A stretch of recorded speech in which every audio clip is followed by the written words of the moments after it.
Le problème de la base qui détruit la nation Congo, qui détruit notre pays, qui fait que la nation est toujours dans des problèmes qui ne prennent pas de fin. C'est d'abord le problème de clivage politique et aussi le problème de langue parlée.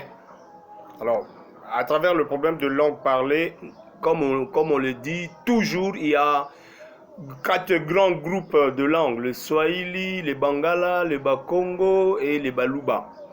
Aujourd'hui, chaque clan qui prend le pouvoir en RDC se trouve que ces clans-là cherchent à mettre ses bases solides pour affermir son pouvoir et le protéger. Il y avait le tour de Bakongo. Vous allez constater dans l'armée, au période où Mobutu était président, c'est les Bangwandi, les Bangala en général, tous ces groupes-là, Bangwandi, Bangala, donc les Bakongo, tous ceux qui parlent lingalaphone, ils avaient le monopole de la gestion du pays. Raison pour laquelle tu vas trouver les noms de tous les généraux.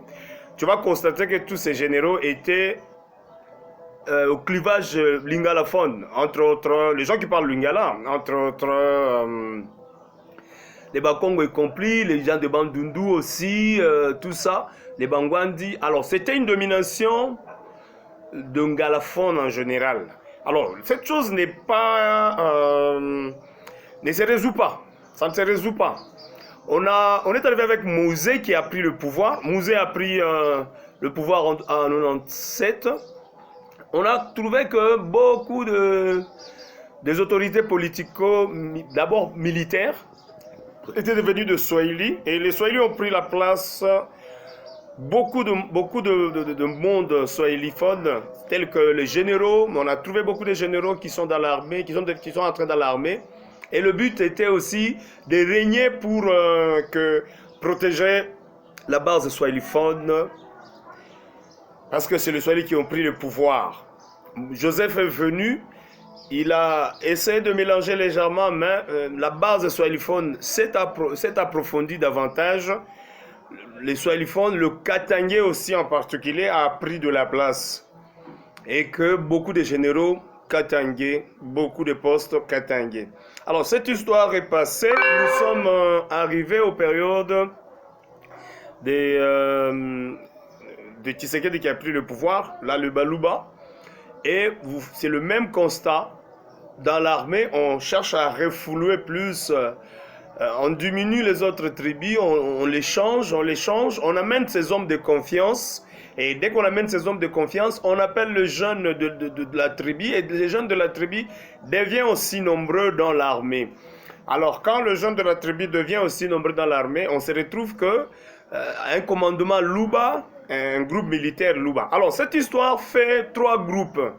À l'époque de Mobutu, Mobutu est venu, Dengwandi dans l'armée, des gens de Guadolite dans l'armée, à la base de jeunes gens de sa tribu.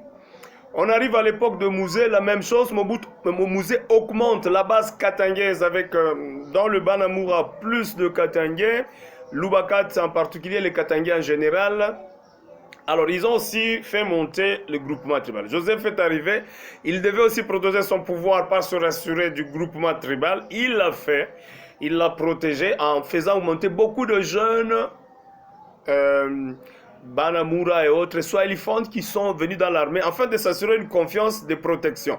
Tshisekedi est venu, il devait aussi renforcer le jeune de sa clivage politique et on a rafloué, on a ajouté autant de jeunes dans l'armée, mais en majorité qui parlent le Chiluba. Alors, ce qu'il faut savoir, c'est que les bases de l'armée, selon la tendance tribale de celui qui prend le pouvoir, c'est déjà un très grand conflit qui est en train d'être solidement établi au détriment de la nation.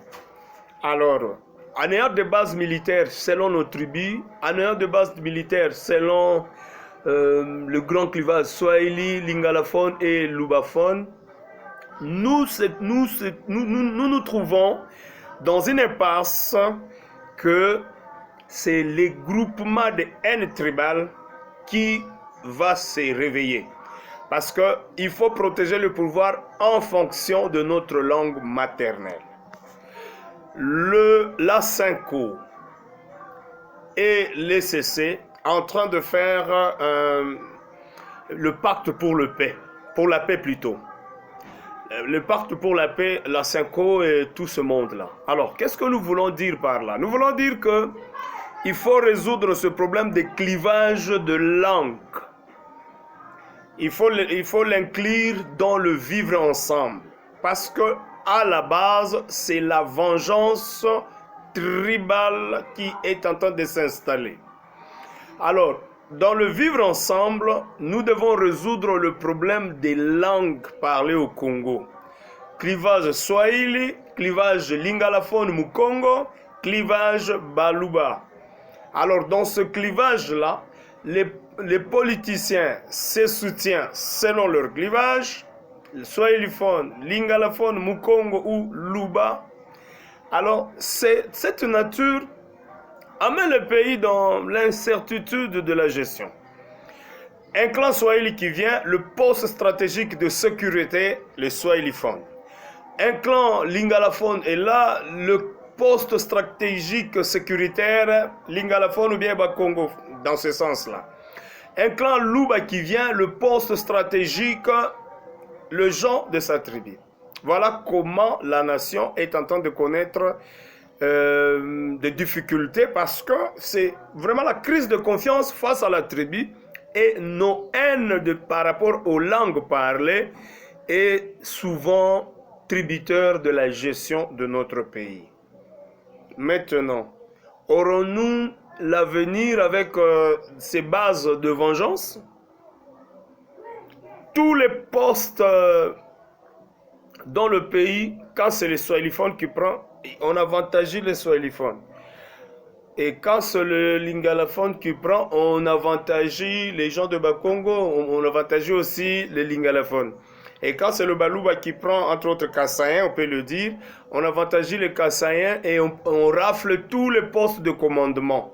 Maintenant, si chaque tribu, chaque clan de langue pourra prendre le pouvoir et l'exercer en se basant sur ses fils de langue, groupe Swahiliphone avec les gestionnaires de qui sont aux commandes sécuritaires Swahiliphone, de PDG, majorité Swahiliphone, groupe Lingalaphone, comme c'était à l'époque de Mobutu, on peut dire qu'il mélangeait, mais dans le groupe côté sécuritaire, le Mukongo Lingalaphone en général, et côté poste de commande aussi, il le faisait aussi de la sorte, au moins que les gens ne puissent pas s'intéresser dans le fond. Mais dans le fond, c'était ça. Côté Swahiliphone avec Joseph Kabila, la même chose. Côté avec le président actuel Tshisekedi, la même chose. Les gens se plaignent dans deux postes. Alors, dans le vivre ensemble, avec l'Asenco et ses dialogues, nous devons parler de ce point et comment le résoudre à la base.